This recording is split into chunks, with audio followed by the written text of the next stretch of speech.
Shalom, saya Hari Anirun. Salam strong family, keluargaku, kekuatanku. Haleluya. Senang sekali berjumpa kembali dengan Bapak Ibu Saudara yang terkasih dalam Tuhan. Hari ini saya akan angkat satu tema yang sangat menarik, yang sangat mendasar sebagai orang percaya perlu kita ketahui. Yaitu tema yang akan kita pelajari berbicara mengenai ketaatan. Mari katakan bersama dengan saya, ketaatan. Haleluya. Langsung saja kita buka kebenaran firman Tuhan sebagai ayat emas kita, yaitu dari 1 Petrus 1 ayat yang ke-14. 1 Petrus 1 ayat yang ke-14. Kembali saya rindu kita baca sama-sama firman ini. Yang setuju katakan amin. Demikian firman Tuhan. 3, 2, 1. Hidupilah sebagai anak-anak yang taat dan jangan turuti hawa nafsu yang menguasai kamu pada waktu kebodohanmu. Saya ulang kembali firman Tuhan. Hidupilah sebagai anak-anak yang taat dan jangan turuti hawa nafsu yang menguasai kamu pada waktu kebodohanmu. Amin. Jelas sekali firman Tuhan hari ini mengingatkan kepada kita, baiklah kita hidup dan taati kebenaran firman Tuhan. Hidup dan taati peraturan-peraturan Allah. Jangan mengikuti hawa nafsu atau kedagingan kita, saudara. Kenapa?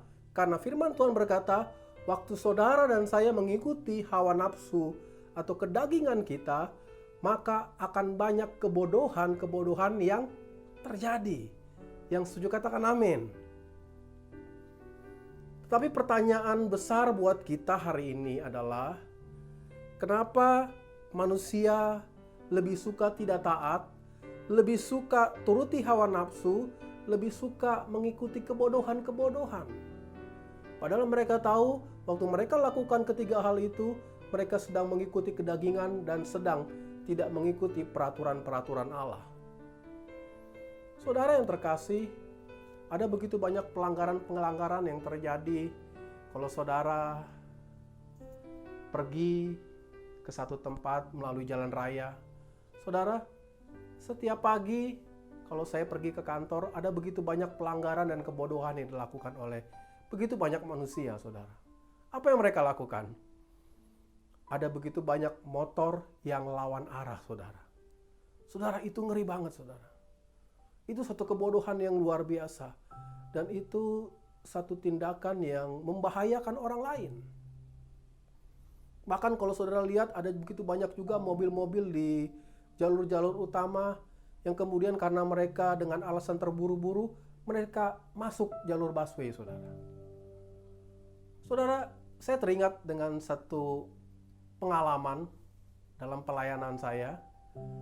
Suatu kali saya ditugaskan melayani untuk berbicara di satu gereja. Nah, saudara yang terkasih, kalau tidak salah waktu itu ibadah jam 5 sore.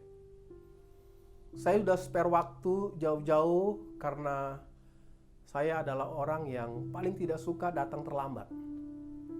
Tetapi waktu kemudian saya menuju gereja tersebut, ternyata ada perbaikan jalan dan jalannya macet luar biasa, saudara. Perjalannya waktu lama-lama sudah mepet kepada jam 5. Akhirnya saya telepon salah satu pengurusnya. Dan pengurusnya bilang begini, Pak Hari sekarang ada di mana? Saya ada di tempat ini. Ciri-cirinya apa? Kira-kira ada pom bensin nggak, Pak? Waktu saya lihat, iya ternyata di sebelah kiri ada pom bensin, saudara. Dan kemudian pengurusnya bilang begini, Pak Hari berhenti saja di pom bensin, nanti ada pengerja kami yang akan menjemput naik motor. Saya bilang oke. Kemudian saya parkir di pom bensin. Tidak lama kemudian ada seorang anak muda naik motor dan dia memperkenalkan diri. Pak Hari, saya namanya ini, saya ditugaskan untuk menjemput Bapak. Akhirnya saya pakai helm dan saya naik motor bersama dengan dia. Kemudian anak muda ini bilang begini, Pastor, supaya cepat kita potong jalan ya. Saya berpikir oke, karena dia yang tahu jalan, saya setuju. Dan kemudian apa yang terjadi, saudara? dia putar balik dan dia lawan arah, saudara. Saya kaget, saya tepuk pundaknya. Bro, jangan lawan arah.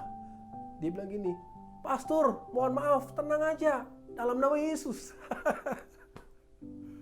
Haleluya, saudara. Bicara mengenai ketaatan, dan kemudian kenapa manusia lebih suka tidak taat dengan segala peraturan yang terjadi. Bahkan ada satu statement yang pernah saya dengar, Pak, peraturan dibuat untuk dilanggar. Saya nggak ngerti, saudara, itu pemikiran dari mana. Tetapi kalau kita tarik benang merah, ternyata proses ketidaktaatan itu dimulai dari Taman Eden. Saya akan sedikit kupas mengenai Adam dan Hawa, saudara. Kita berkata Adam dan Hawa kemudian tinggal di sebelah timur Taman Eden, saudara. Dan kemudian Alkitab berkata Adam dan Hawa berkuasa atas ikan-ikan di laut, burung-burung di udara, binatang di darat, dan tumbuh-tumbuhan. Dan hari ini saya mau tekankan bahwa Adam dan Hawa adalah orang-orang yang ahli atau pakar dalam dunia tumbuh-tumbuhan dan dunia hewan, saudara. Kenapa? Karena mereka yang kasih nama, saudara. Kamu namanya semut, kamu namanya gajah. Dan semut dan gajah tidak bisa protes, saudara. Kenapa saya namanya semut? Kenapa saya namanya gajah? Karena mereka yang berkuasa, mereka ahli dalam bidang-bidang yang sudah Tuhan tentukan.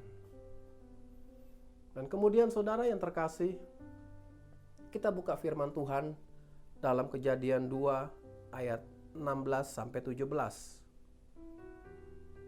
Kejadian 2 ayat 16 sampai 17. Demikian firman-Nya, lalu Tuhan Allah memberi perintah ini kepada manusia. Semua pohon dalam taman ini boleh kau makan buahnya dengan bebas. Tetapi pohon pengetahuan tentang yang baik dan yang jahat itu, janganlah kau makan buahnya. Sebab pada hari engkau memakannya, pastilah engkau mati.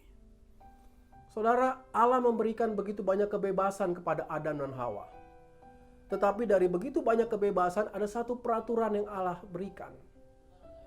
Allah bilang bahwa semua pohon yang ada buahnya di taman ini boleh kau makan. Cuma satu pohon, yaitu pengetahuan yang baik dan jahat, jangan kau makan. Karena pada saat engkau memakannya, engkau mati. Saudara, kalau kita renungkan, kira-kira peraturan Allah ini adil nggak? Lebih daripada adil, saudara. Begitu banyak kebebasan yang diberikan, hanya Allah minta satu saja. Tetapi itu pun kemudian Alkitab mencatat Adam dan Hawa gagal dalam proses ketaatan. Sehingga dosa pertama kali yang terjadi adalah dosa ketidaktaatan. Dan itu yang terjadi atas Adam dan Hawa, manusia pertama. Kalau kita sudah mendengar kisah mengenai Adam dan Hawa, mereka jatuh dalam dosa ketidaktaatan. Kira-kira penyebab utamanya kenapa kok mereka melanggar? Ternyata waktu saya gali, saya dapati penyebab utama seseorang tidak taat adalah kesombongan. Mari katakan bersama dengan saya, kesombongan. Iya, kesombongan membuat orang jadi tidak taat dengan segala peraturan. Pada saat seseorang merasa ahli, merasa pakar dalam ilmu bidang tertentu, terkadang mereka kemudian berpikir mereka nggak perlu Tuhan lagi. Ada begitu banyak orang-orang ahli, master-master dalam bidang ilmu tertentu, dan berkata, saya ini ahli ekonomi, pakar ekonomi. Kalau bicara mengenai ekonomi, kira-kira nggak perlu Tuhan lah. Saya pakar hukum. Kalau bicara mengenai hukum-hukum, itu ngelotok di kepala saya. Dan mereka mengandalkan kekuatan mereka sendiri. Dan itu yang terjadi atas Adam dan Hawa.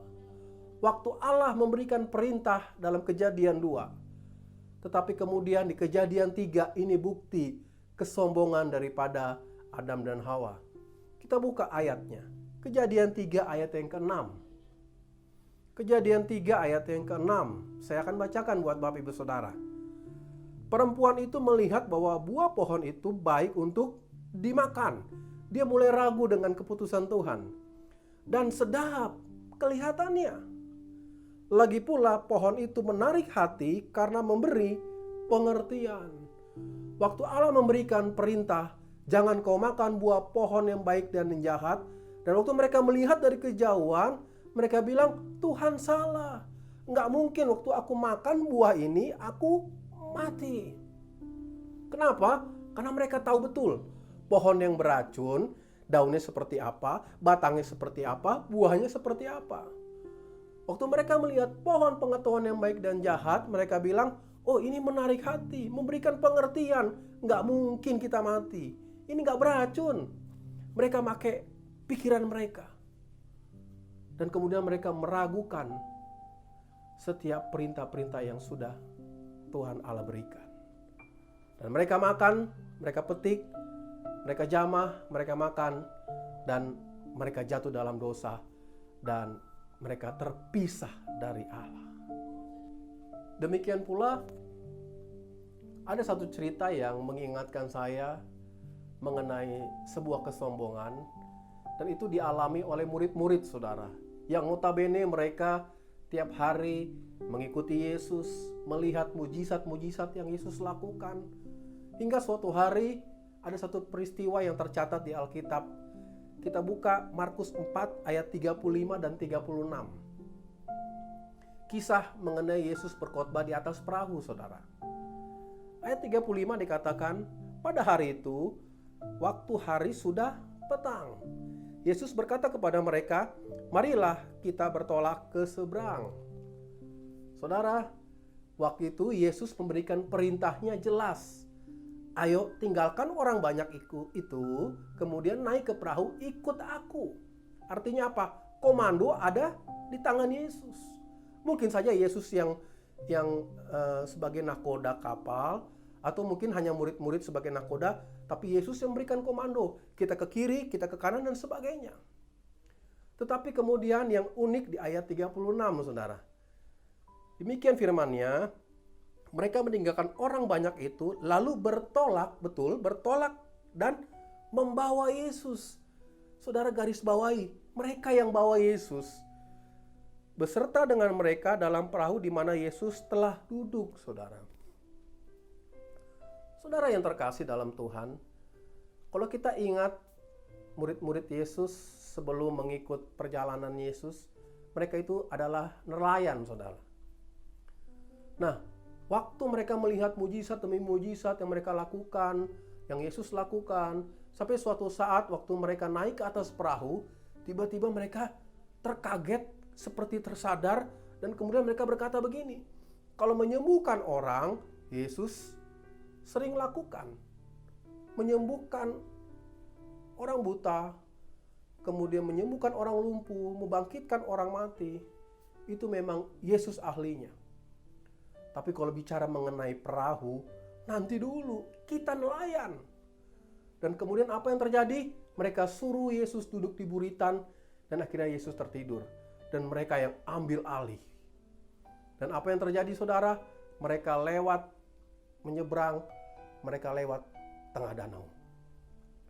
Kisah ini kemudian di tengah danau terjadi angin topan, dan perahu hampir terbalik, mereka ketakutan. Saudara bayangkan, notabene mereka semua nelayan. Kalau nelayan ketakutan, kira-kira badainya seperti apa? Dan akhirnya Yesus meredakan, tenanglah. Saudara yang terkasih dalam Tuhan, akhirnya mereka sampai ke seberang. Dalam bahan perenungan ini, kalau saja waktu itu Yesus yang ambil komando, mungkin saja pemikiran saya, Yesus nggak lewat tengah danau, saudara. Kenapa? Karena Yesus tahu di tengah danau akan ada angin topan. Mungkin saja Yesus lewat pinggir, saudara. Mungkin lebih lama, tapi itu lebih aman. Terkadang keegoisan kita, keahlian kita, membuat kita masuk ke dalam badai kehidupan. Kita nggak ikut proses yang Yesus lakukan. Mungkin proses Yesus lebih lama, saudara, berputar. Tapi itu pastikan aman buat hidup kita. Terkadang kita nggak sabaran, kita ikut emosi kita lewat tengah danau, dan itu membahayakan hidup kita. Dan itu yang terjadi, saudaraku yang terkasih. Saya nggak tahu apa yang menjadi keahlian yang diberikan oleh Tuhan buat saudara. Tapi biarlah dari keahlian yang saudara miliki, kita kembalikan buat kemuliaan nama Tuhan. Setiap kali kita mau melakukan pekerjaan, usaha, pelayanan kita tersungkur di bawah kaki Yesus, minta pengurapan, minta hikmat. Supaya apa, saudara? Hasilnya adalah hasil yang daripada Tuhan. Yang mau katakan amin. Puji nama Tuhan. Seperti biasa di akhir daripada video pengajaran kita, saya rindu berdoa buat Bapak Ibu Saudara. Yang mau didoakan boleh katakan amin. Mari kita tundukkan kepala, kita berdoa.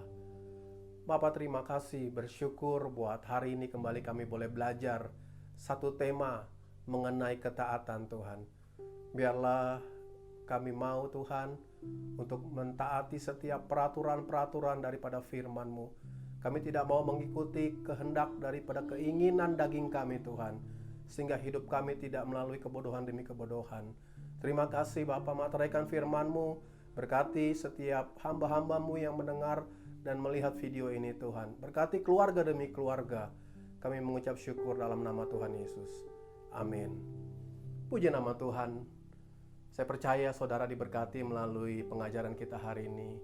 Dan biarlah pengajaran hari ini bisa menjadi berkat, menjadi kekuatan buat kita untuk kita mengikuti dan kita mengiringi Yesus dalam kehidupan kita sehari-hari.